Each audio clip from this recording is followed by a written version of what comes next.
Halo guys, hai. Balik lagi sama podcast kita, podcast kelompok 3. Nah, jadi hari ini kita bakal bawain podcast lagi nih, tapi dengan tema yang beda. Iya nih, kali ini kita bakalan bawain tema bagaimanakah kita harus bersikap di masa pandemi. Iya, tapi sebelum itu kita harus perkenalan dulu nih satu-satu, barangkali ada yang lupa. Dimulai dari aku dulu nih. Aku Edo dari kelas 10 MIPA 2. Halo, kenalin aku Dewa dari 10 MIPA 1. Nah, kalau aku Fani dari kelas 10 IPS 2 nih. Hai, kalau aku Kalis dari 10 IPS 1. Halo guys, apa kabar? Udah lumayan lama nih kita nggak ketemu ya? Iya, kabarku baik doh. Gimana nih yang lain? Kita baik, puji Tuhan. Oh syukurlah, BTW ada yang mau cerita-cerita nggak nih? Mau cerita tentang apa, Duh? Ya cerita bebas sih, kita kan saling terbuka aja. Ya udah deh, aku mau cerita duluan. Jadi, belakangan ini tuh aku lagi suka ngerasa insecure. Insecure kenapa, Lis? Tumben banget kamu ngerasain insecure. Iya nih, tumben banget. Cerita aja nggak apa-apa. Iya, kita bakal dengerin kok, Jia. Jadi, kemarin itu aku ngelihat nih teman sekelas aku tuh cantik banget, terus pintar. Pokoknya kayak model gitulah. Kan aku jadi minder gitu. Itu sih biasa terjadi ya, Lis. Karena sebagai manusia, kita memiliki banyak sekali keterbatasan dan tidak bisa memaksakan diri kita untuk jadi seperti mereka. Iya Lis, soalnya juga nggak mungkin kan kita diciptakan Tuhan tuh sempurna, pasti ada kelebihan dan kekurangan. Kamu juga punya kelebihan toh yang orang lain nggak punya. Nah, itu harus kamu kembangin. Siapa tahu dengan mengembangkan bakatmu itu bisa menjadi sebuah karya loh. Bener juga sih kalian. Buat apa ya aku insecure sedangkan aku aja juga punya bakat yang masih punya potensi buat dikembangin. Makasih banyak loh guys. Mungkin kalau aku nggak cerita sama kalian aku jadi down lagi. Iya, Lis, sama-sama. Jadi mulai besok, kita semua harus mulai mengembangkan bakat kita ya. Dengar-dengar katanya Dewa bisa ngelukis nih. Ih, apa ya? Enggak tahu, biasa aja kali. Emang biasanya kamu ngelukis apa, Dek? Banyak sih, cuman aku lebih suka ngelukis wayang. Ngomong-ngomong nih ya, dulu sebelum pandemi, aku tuh suka banget loh nonton pertunjukan wayang orang gitu. Wih, seriusan? Nonton di mana, Van? Di itu, Taman Balai Kambang. Di situ tuh sebelum pandemi, sering ada pertunjukan wayang orang. Dan gak kalah seru juga sama pertunjukan lainnya. Iya Van, soalnya nonton wayang orang juga sudah salah satu bentuk cinta sama budaya kita loh. Kebetulan banget nih. Kemarin aku baru aja balik dari Jogja. Ngapain ke Jogja? Widih, boleh-boleh nih. Widih, iya dong, bagus ini. Enggak bawa. Kemarin ke Jogja cuma beli tote bag sama kanvas polos hehe. Hah? Buat apa? Dilukis sama Dewa kali, mungkin. Dia kan suka ngelukis. Buat aku lukis lah. Lukis apa? Lukis wayang. Jadi nanti di tote bagnya itu aku mau lukis wayang. Kan kelihatan estetik. Wow. Oh my god, you are very talented, Dewa. I'm so proud of you and I hope you are too. Makasih loh. Ntar jangan lupa ya kasih tunjuk kita gimana tote bagnya. Oke. Dewa, kalau kamu niat, kamu bisa loh jualan tote bag itu. Iya lumayan banget buat nambahin uang saku sama nambah skill kan? Iya deh, nanti aku coba. Oh ya, di tempat kalian harga sembako pada diturunin gak sih? Harga sembako. Iya nih kayaknya di tempatku juga lagi turun. Iya nih, Pak RT kemarin minta ke warung-warung buat turunin harganya. Masa nih ya, kemarin aku beli 3/2 kilo gula, 2/5 kilo garam, 3/5 kilo beras, cuma 11.600. Tuh, mama aku juga beli 5/4 kilo gula, setengah kilo garam, 3/4 kilo beras, cuma 12.000. Adikku juga beli 4/5 kilo gula, 3/2 kilo garam, sama setengah kilo beras, cuma 13.700, nggak nyampe 15.000. Murah banget. Wah, murah banget. Aku juga mau beli 2/4 kg gula, 3/2 kg garam, 1/3 kg beras. Tapi aku harus bayar berapa ya? Semoga aja murah deh. Oh, kalau kayak gitu bisa kali pakai SPLTV. Ingat gak sih, Dew? Oh, inget dong. Kalau pecahan kayak gitu, dilangin dulu penyebutnya. Pakai KPK baru dihitung kan? Yoi. Kasih aja permisalan gula itu X, garam itu Y, sama beras itu Z. Ya udah terus dihitung deh. Kayak gini.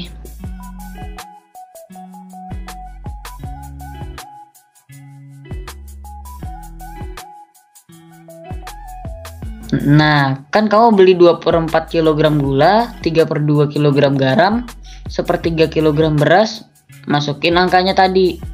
Jadi, kamu harus bayar itu ya 11.500. Ternyata murah banget. Mumpung murah gini, ayo bantu warga lainnya yang kena dampak dari pandemi ini dengan membagi sembako. Kasian aku lihatnya banyak yang susah beli sembako karena kena PHK. Widih, kakak teladan. Ayo, kapan mulainya? Minggu depan gas gak nih? Ayo, gas lah. Ayo sih. Aduh, habis bahas matematika kok perut aku sakit ya? Kenapa ya kira-kira nih perut aku sakit terus? Masalah pencernaanmu tuh mungkin. Coba deh minum Yakult.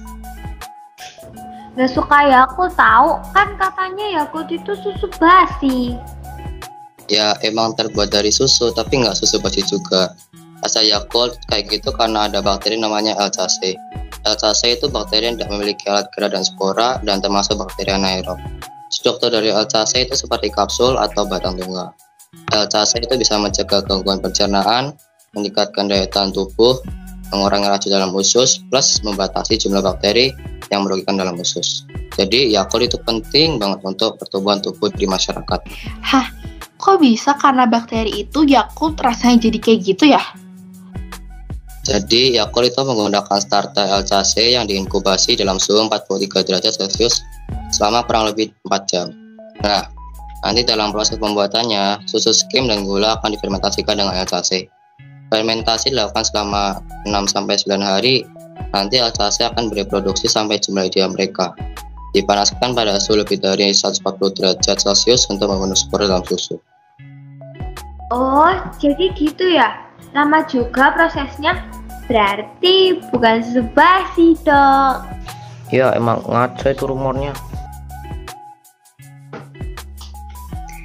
Asal kalian tahu ya, Yakult itu bermanfaat banget loh bagi tubuh kita, terutama bagi pencernaan kita seperti usus. Emang iya? Setahu aku sih iya, udah aku jelasin juga tadi. Cintai ususmu, minum Yakult tiap hari. Yelah, malah nyanyi di endorse nih kayaknya. Udah. Jadi manfaat Yakult buat tubuh kita tuh apa sebenarnya? Daripada panjang lebar, mending kamu baca deh teks eksposisi yang udah Dewa bikin ini.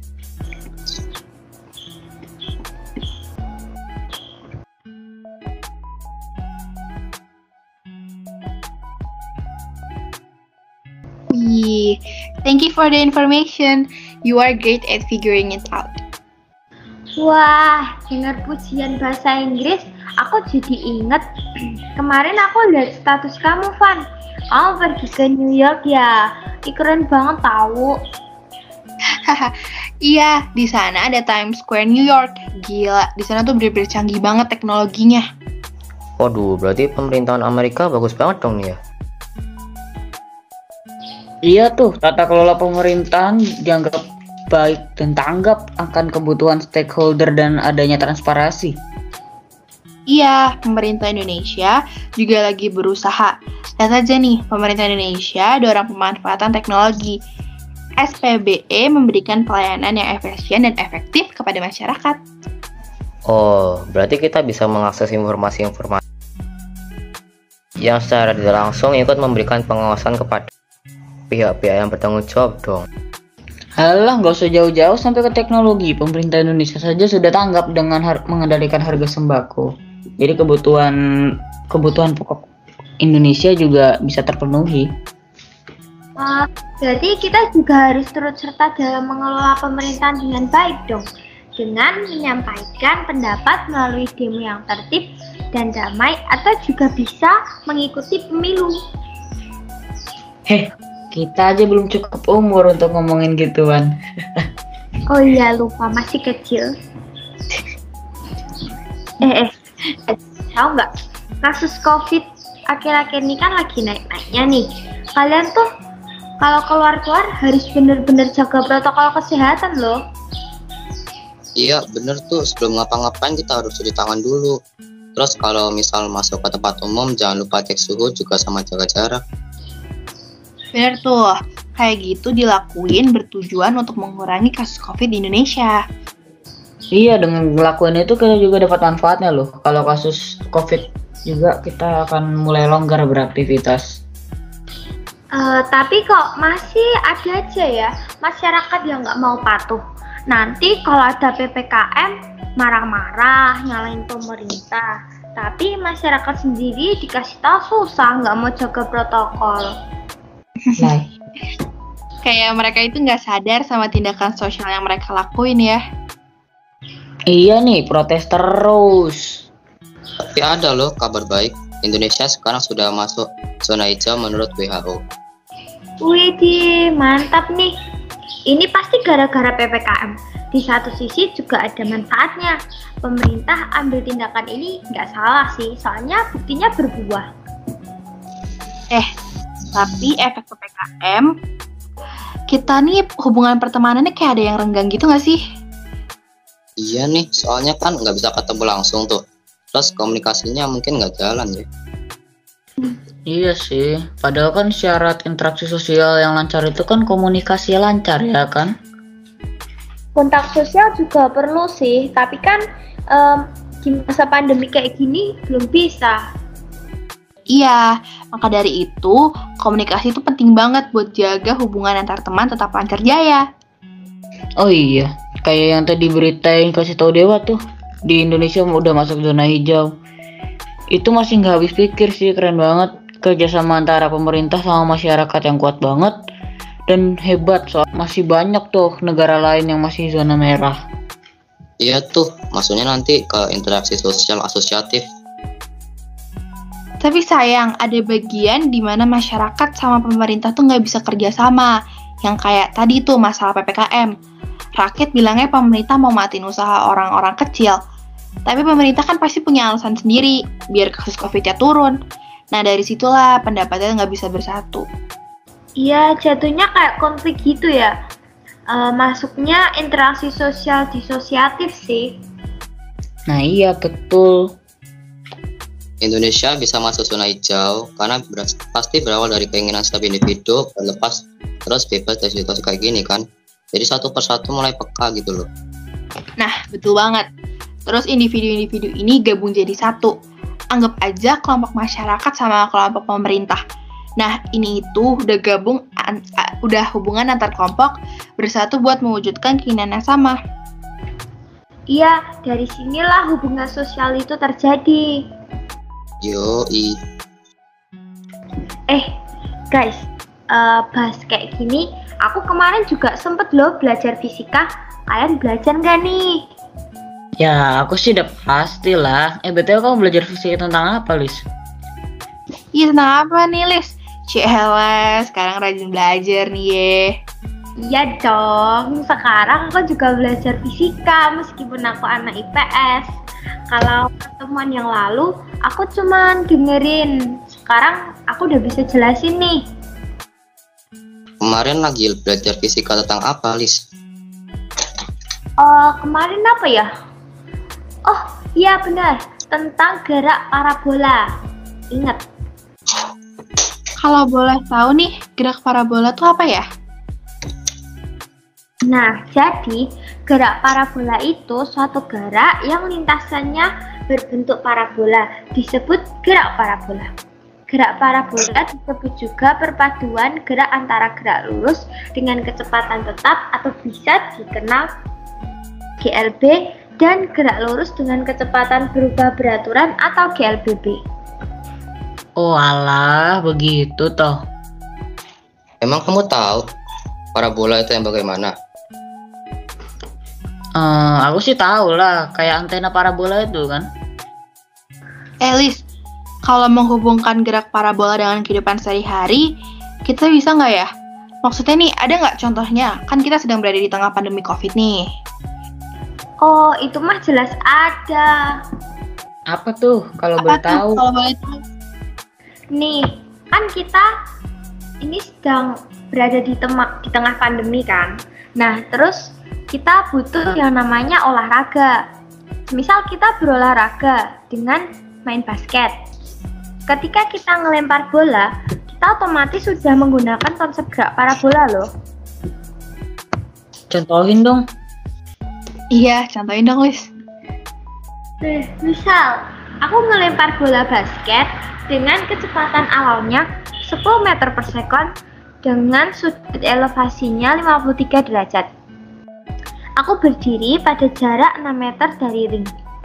Bolanya nih, aku pegang pada ketinggian 1 meter di atas tanah. Nah, dengan pengetahuan parabola, kita bisa loh nanti mengukur waktu buat bola mencapai ring dan juga ketinggian ring dari atas tanah. Walah, kayak gitu toh. Ngomong-ngomong, sudut elevasi itu apa? Terus tadi cara ngitungnya gimana? Nah, sudut elevasi itu sudut kemiringan. Terus cara ngitungnya kayak gini nih. Kita ngitung waktunya dulu ya, yang kayak gini.